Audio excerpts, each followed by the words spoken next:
Hello and welcome. I am Dr. Charles Russo, the vested professor. Uh, Welcome to this very first inaugural episode, The Journey. And, we're talking about the Stoics and not just the Stoics themselves, but, really it's the ancient wisdom tailored for today's challenges.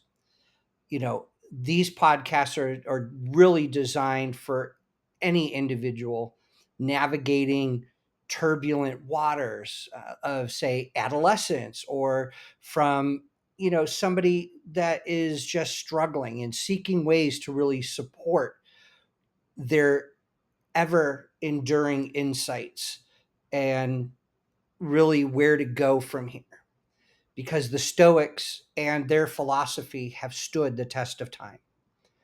So for each episode, rather short with this, is going to be really each quote in my collection is really derived from Stoic philosophy, a school of thought emphasizing resilience, self-control, and rational thinking, qualities that are essential for personal growth and emotional stability.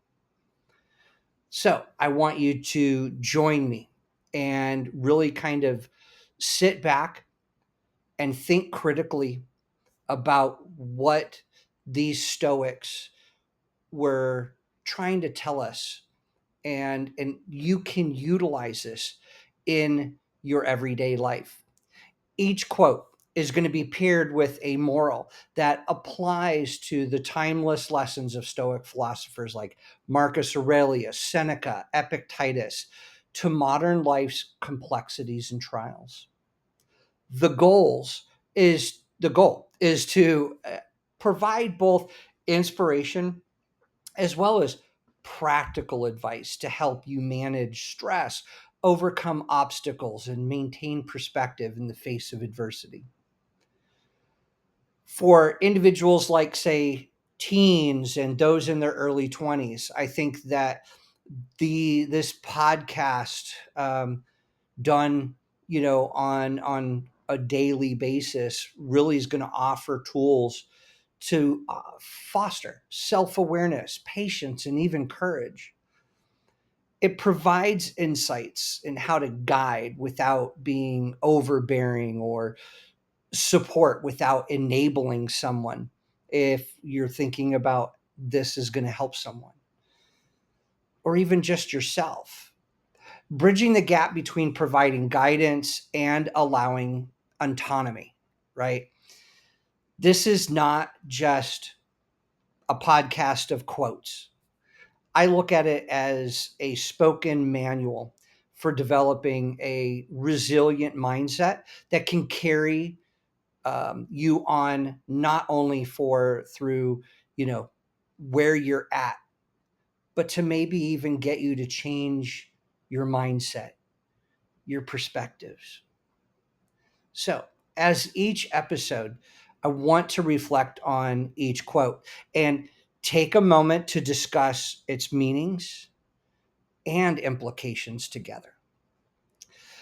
This is really intended to be a shared experience, as much about learning from one another as it's about learning also from the Stoics themselves. Now, there are thousands of books out there on the Stoics, and of course, their philosophy and their individual quotes breaking things down.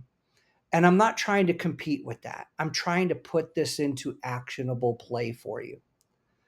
So let it be a starting point for conversations about values, challenges, and the kind of people you aspire to be. Stoicism teaches us that while we can't control every aspect of our lives, we can control our responses, how we react. The wisdom contained in these podcasts, really hope that it's meant to empower you to take charge of your own reactions, develop a strong moral compass, and cultivate a life of purpose and meaning. There's so many people that are floundering, that they ask those questions. What am I doing? Maybe they made some bad choices, or you've made some bad choices, and you really want to say, I really need to get on the straight and narrow. To me, that is your moral compass. And so how do you strengthen that? How do you support that and reinforce that daily?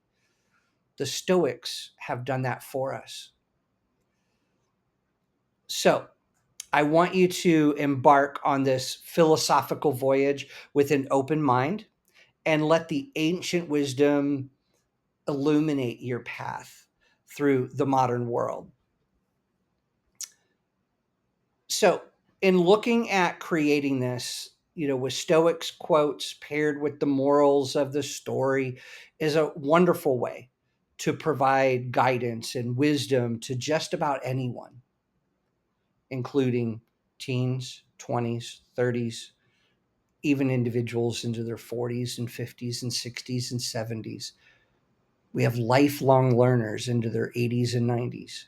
I've actually had these types of individuals in my PhD courses. Life does not stop just because you age. There's no need to be a philosopher, and this is really meant to provide the novice and experienced philosopher alike. So as we go through these quotes and these morals and the reflections, they can serve as a daily reflection or even a discussion to really help you or help someone else navigate struggles with a stoic mindset. It's promoting a healthier, more balanced approach to life's challenges. So I want to introduce very quickly philosophy and its importance. As I said, there might be people here who just you're a novice. You've heard about philosophy, but you've never delved into it.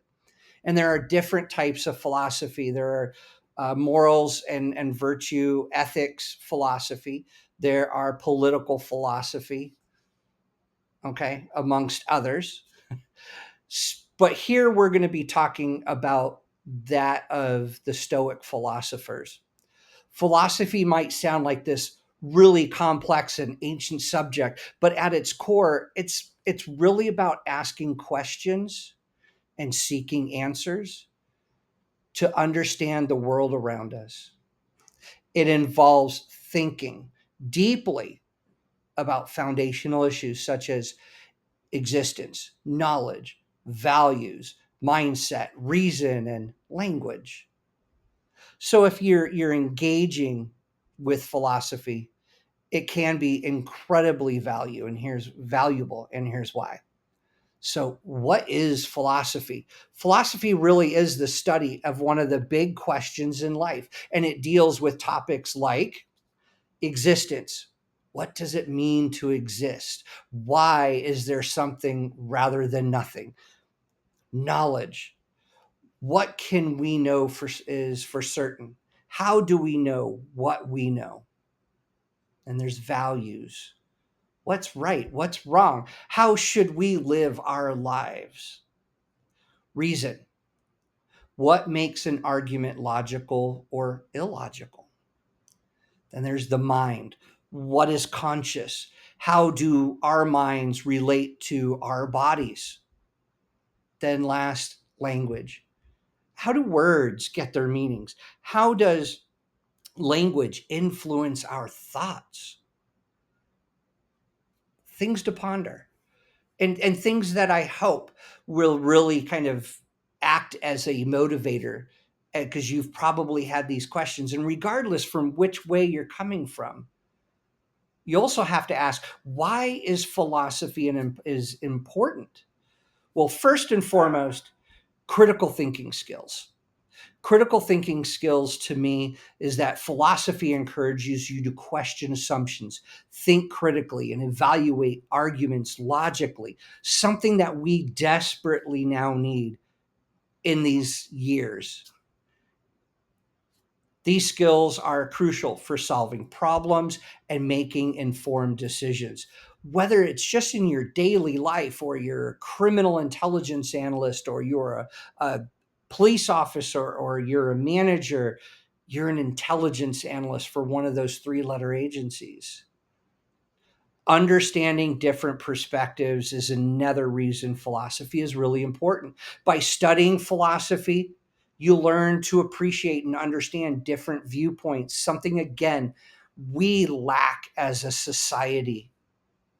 How many times do you see it on the social media posts of somebody who is so offended by something there's nothing to be offended about? Or just that somebody has a differing viewpoint and yet they're not tolerated.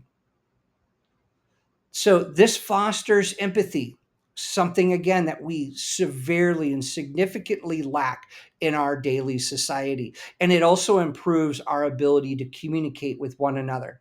If more people studied philosophy again, as it had been all the way up until about the late 1960s, our society wouldn't be in a much better place. So self-reflection. Sorry. Philosophy prompts you to reflect on your beliefs, values, and actions.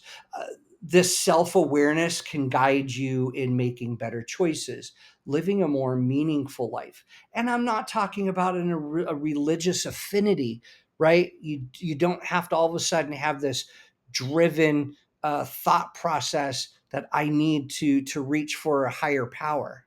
No, this is just about you. But it's also about problem solving. This is an analytical skill. People are not born with analytical skills, let alone even with critical thinking skills. It's not a trait. I've heard many of peers and colleagues say that critical thinking is a trait. You're either born with it or you're not. That's a myth. It is a skill, and it's something that you have to develop through and with philosophy. And through philosophy are, not really, though, it's not just academics. There's practical tools from philosophy for everyday life, whether you're dealing with a personal dilemma, a complex situation. Philosophical thinking helps you navigate challenges effectively. Again, something that we really lack. Preparation for the future. In an ever-changing world, the ability to think deeply and adapt to new ideas is invaluable. Philosophy prepares you for the future by honing your ability to think flexibly and creatively. Again, it's a skill that you have to work on. It's like not even having a habit, but developing one, or having a bad habit and now having to reverse that bad habit. So engaging with philosophy doesn't mean you need to have all the answers. In fact, it's more about learning to ask the right questions. We're going to fall back into, and you're going to hear me say it quite a bit, critical thinking. Critical thinking isn't always coming up with the best ideas and the best answers. It may be that it's going to hone that skill to answer or to ask better questions, and being open to exploring different possibilities. These are viewpoints. So dive into philosophy. Discover how it can help you understand not only yourself, but the world around you much better. In a journey of curiosity, exploration, and growth that can really enrich your life in countless ways. So, why is it important to know the philosopher? So you've heard me already talk about the Stoics, such as Marcus Aurelius, Seneca, Epictetus, but you also have Cicero, you have Zeno. It's knowing about the philosophers and their ideas is really important for several reasons. It's giving that foundational knowledge. Philosophers have laid the groundwork for many fields of study, including science, politics, ethics, and metaphysics. You heard me earlier talk about political political philosophy, ethical philosophy, but also science and metaphysics. And we're going to get into what metaphysics is. Understanding their ideas helps one comprehend the foundations upon which modern knowledge is built. Critical thinking. See, again, it's not that I'm trying to be redundant. Critical thinking is significant in philosophy. So, philosophy encourages critical thinking and the ability to analyze complex ideas. Studying philosophical arguments develop these skills in reasoning, argumentation, and problem solving. Imagine what our world would be like if individuals were once again well versed in philosophy. Would we have the arguments that we have? Would we have the violent actions that end up? Would you have politicians acting the way they do? They don't have the moral compass. That's why they're so insightful of violent actions, or they poke at one another. Yes, there's a political game, but if people think a certain way, would you, the population, be fooled? Then there's those ethical frameworks. Philosophers have explored questions of right and wrong, justice and the good life. What makes a good life? What is justice? So their works provide frameworks for ethical decision making, helps individuals navigate moral dilemmas. Should I be doing this or should I be doing that? Intellectual history. Now, philosophers often reflect on intellectual and cultural history of their time. Knowing about them provides insight into the historical context and evolving human thought. Take Marcus Aurelius. His Stoic quotes were not necessarily quotes. They were, at the very beginning, a journal for him. He was an emperor. He was a warrior philosopher. So understanding, self-understanding is another part of philosophy that encourages self-reflection and the examination of your own beliefs and values. This can lead to really a deeper understanding of your own and your own place in the world. Now, interdisciplinary relevance is also philosophical ideas that really intersect with various disciplines like psychology, political science, literature, and more. Understanding philosophy can enrich your perspective in these areas if that's what you're looking to do. Now, there is a big influence on society, and that's the philosophical ideas that have shaped laws, political systems, and social norms. This is huge for right now. When we think whether you're conservative or you are a liberal, you have to look at, what are more liberal laws? What are more conservative laws? What about our political system? When should it be far left, communist, socialist? When should it be far right? You got to look at that. And then the social norms, when it becomes acceptable to say something and unacceptable to say something. We know this pendulum swings. And so knowing about philosophers really helps understand the principles that are underlying current societal structures. It gives you an intra perspective. So there's also that inspiration and guidance. Now, philosophers often tackle profound questions about existence and purpose, and of course, the human condition. Am I happy? What's going to make me happy? Why am I sad? So these ideas can provide inspiration and guidance in personal and professional life. So without further ado, I want to say thank you for taking this first step and being a part of this podcast. I'm going to be doing pretty much one a day. And each one, I am going to go through a quote. So I'm going to do a real quick quote for you as a practice. And then I'll tell you the moral. I'll bridge that quote to what it really means. And then I'm going to leave you with the explanation, and a reflective question or two. Okay. So for the rest of the outline of these episodes, it will go something like this: waste no time arguing about what a good man should be. Be one. Marcus Aurelius. The moral is this quote encourages action over debate. Many individuals contemplate or discuss what it means to be good without trying to embody those qualities. The moral here is simple: embody the virtues you admire. Actions speak louder than words, and striving to be a good person makes you a role model forever for others. So the quote from Marcus Aurelius and its accompanying moral emphasize a foundational principle: the importance of action in developing personal virtue. This perspective is crucial for several reasons. One, it bridges the gap between ideals and reality.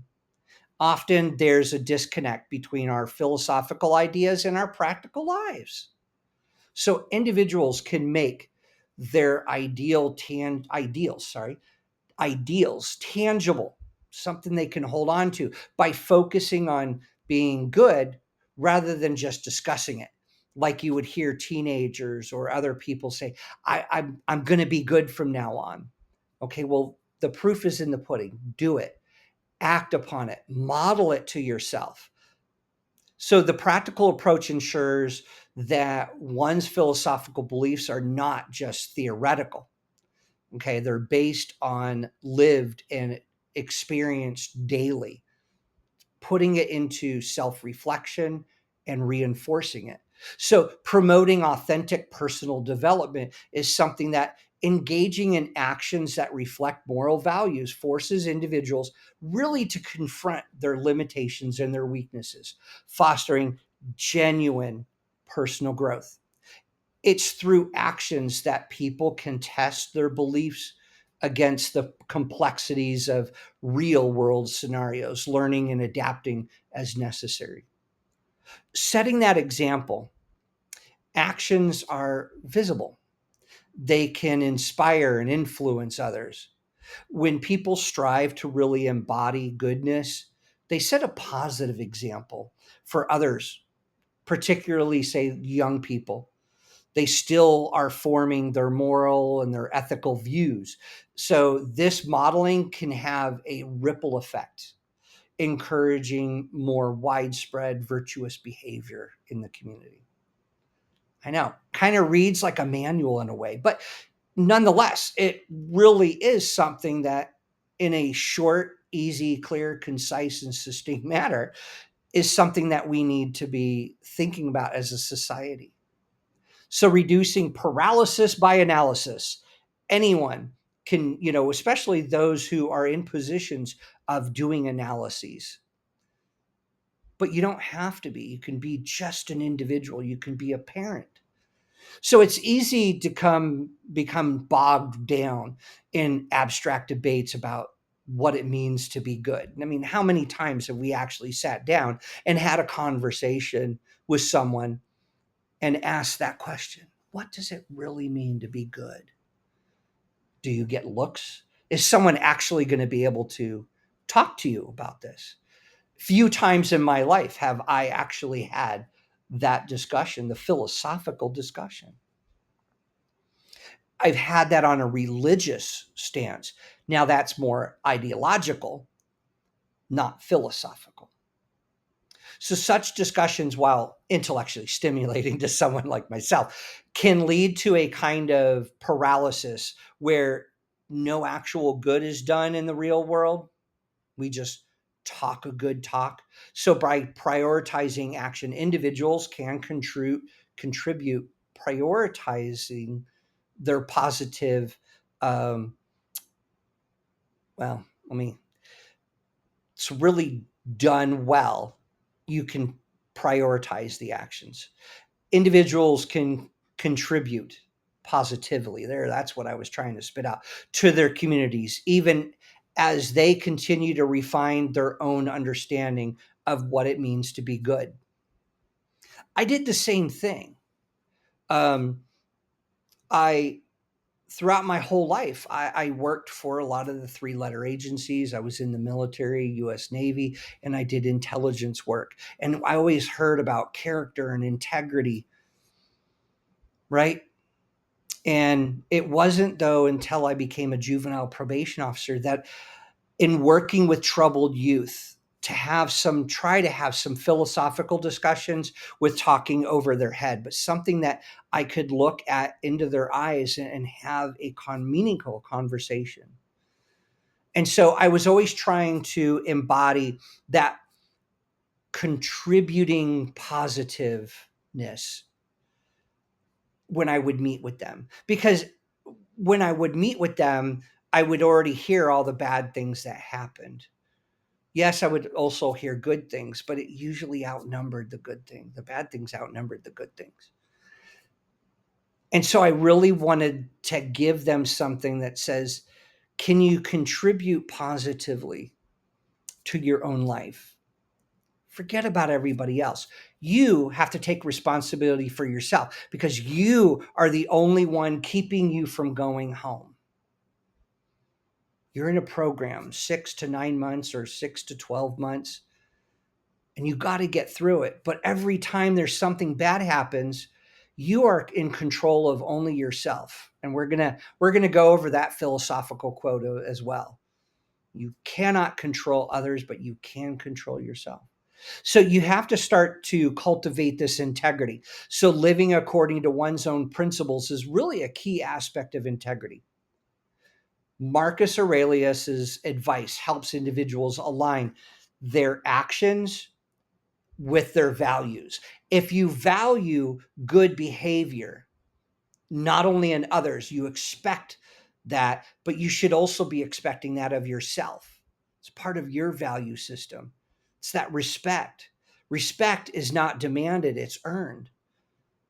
So, we talk about aligning actions with your values, which are not only leading to, personal consistency, but also builds trust within others who can see the values expressed consistently in your behavior.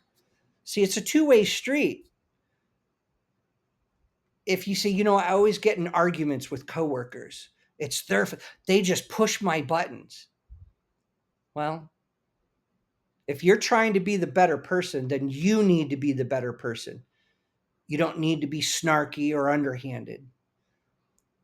So the quote overall, and it's really the moral highlights that I presented to you, really are critical importance of actively practicing virtues rather than merely theorizing them. This active engagement in your life and with this type of quote really not only enriches the individual's life, yours or even somebody else, and you can have those honest discussions with individuals that may be on the other side of what you can be honest with yourself and with them and say, what, I've just been in a bad place. And now I want to enrich my own life by making some changes. But I think that there's somewhere that all of us can make these types of changes. We all contribute positively to the community, right? That's what we all try to instinctively do. I don't think that there's necessarily individuals out there set on doing only bad things. So by being what they believe, individuals can demonstrate the power of ethical principles in shaping a good and fulfilling life.